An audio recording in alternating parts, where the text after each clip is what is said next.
What's up, fam? Hope everybody's doing fantastic out there. Today, we are taking a look at a pair of knives. These are the same knife, just two different colorways from Rike and Forever Steel. So this is the Alkaid.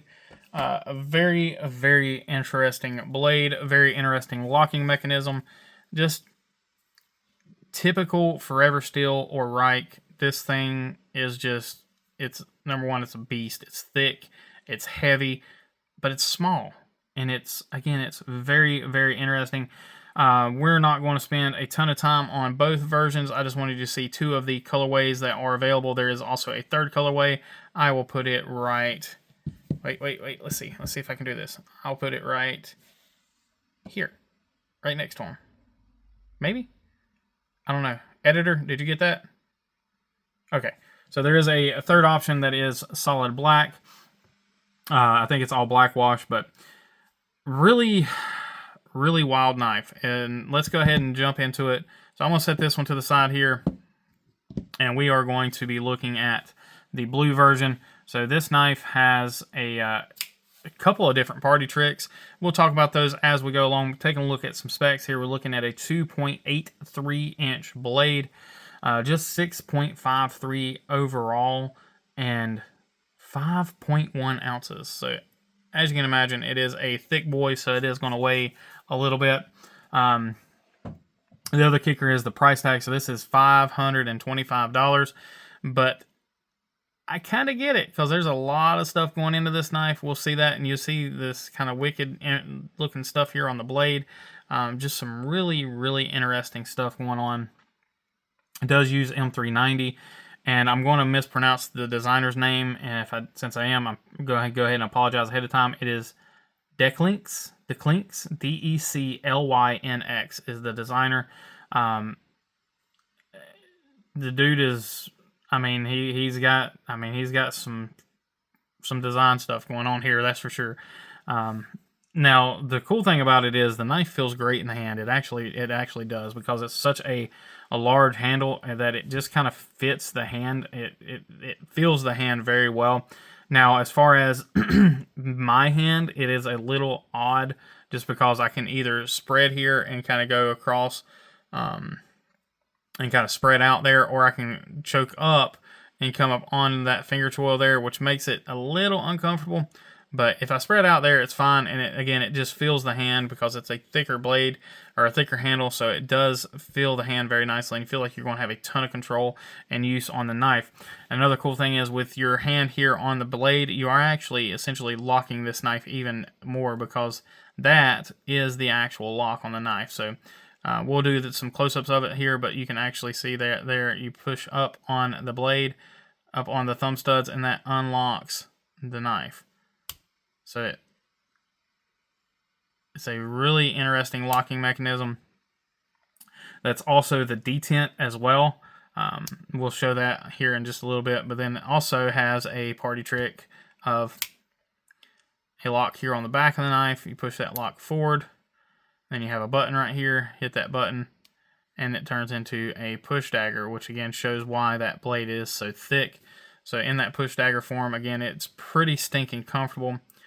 You can lock it there as well. So now it is locked in the push dagger form, so it's not going to close on you, not going to collapse on you.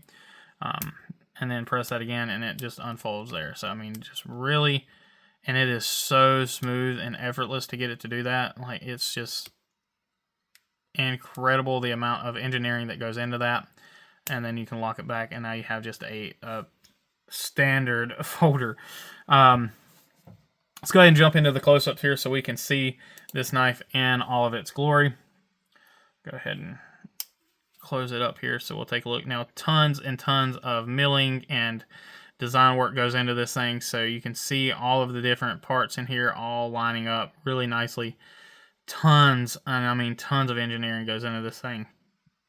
The blade cut out here for the spring, for the locking mechanism, this is all done flawlessly. Just a marvel of engineering, quite honestly.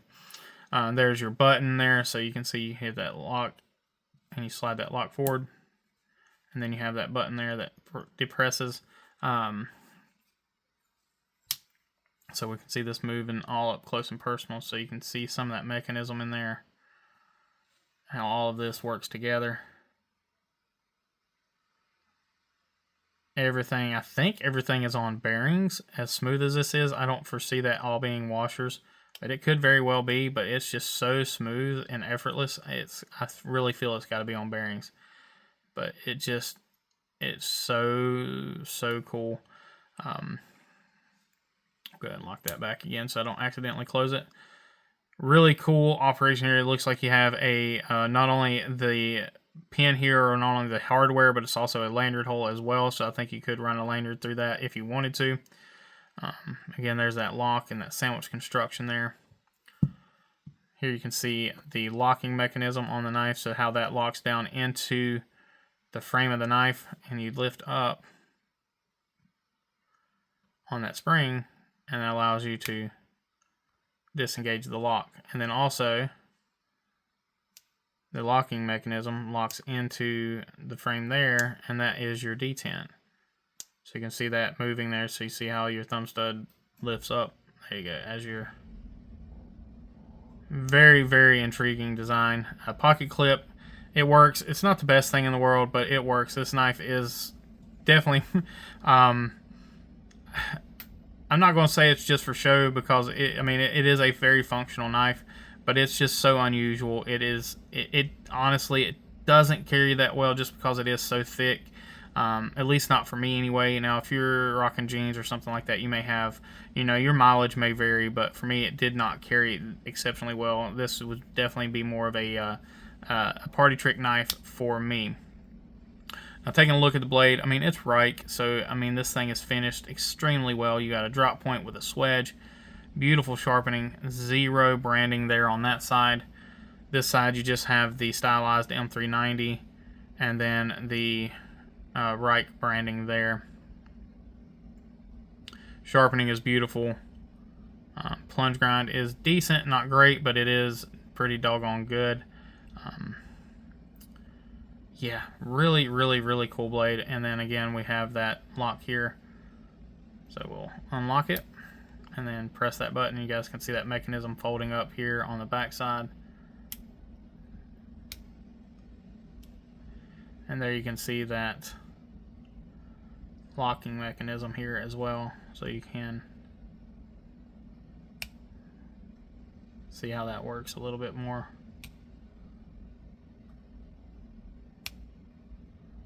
So very, very cool. I'll be honest, I don't know. Let's see, I'm trying something here. I don't know if this is, yeah, I think it would close up on itself. So just be aware of that. So if you, try to close the knife in this position, I don't know why you would, but it does look like that it would certainly close up on itself. Let's see if,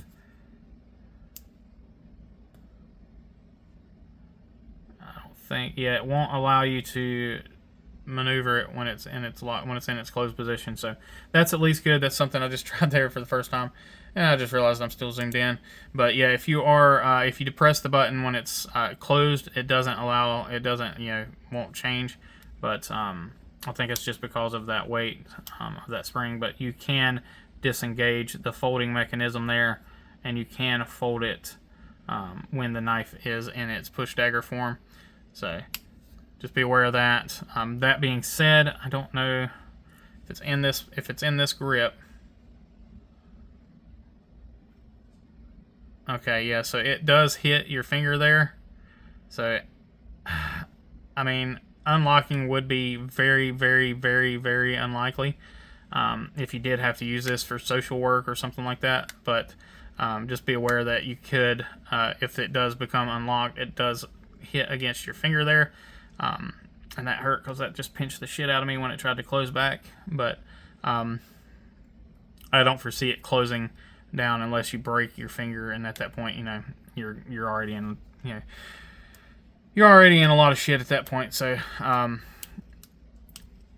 this is just so cool because it is really smooth. So you can flick it back and forth there. Yeah, like I said, is it gimmicky? Abso-freaking-lutely. Is it cool? Abso-freaking-lutely. Does it work? Again, absolutely. So, at this point, if you're thinking about something like this, if you're looking at this knife, you know it is a gimmicky knife, but you're kind of in that boat where you don't care and you're willing to spend $500 on something that is just really, really freaking cool, and that will impress anybody if you, show it off to them. Especially folks that aren't knife guys, they'll just they'll think this is the coolest damn thing. And then there's certain knife guys that'll think it's cool, and there's certain knife guys that will hate it. Either way, I'm here for it. Let's go ahead and check some hardware really quickly. Get this knife closed up. I do believe we are T6 hardware all the way around, which there isn't a whole lot of hardware on this knife. Most of the hardware is kind of a proprietary hardware. Let's see, this little guy here, say that's T6. So what hardware there is available is all T6, and it is really well done, so no issues there. Size comparisons, again, this is going to be a little funky, but it's a smaller knife at 6.5 inches, but so it's going to be smaller than pretty much everything on the table. There is your QSP Penguin, your Pyrite,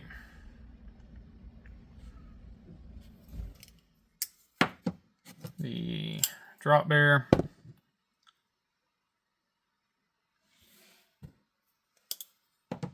and your Militol.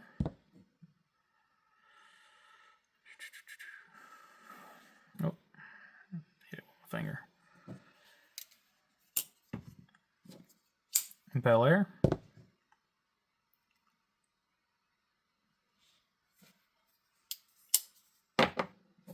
Malibu.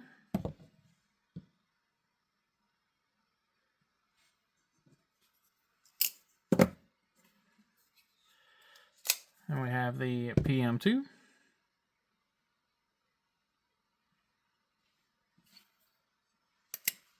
And then lastly, the MSI.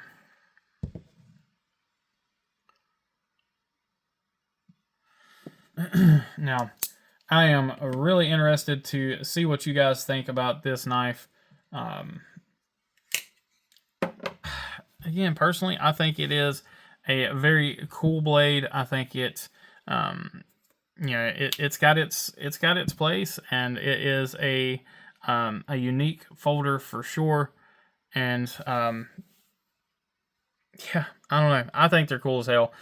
Let me know what y'all think in the comments down below. As always, I appreciate each and every one of y'all. Please remember to be kind, be humble, and be EDC. Take care.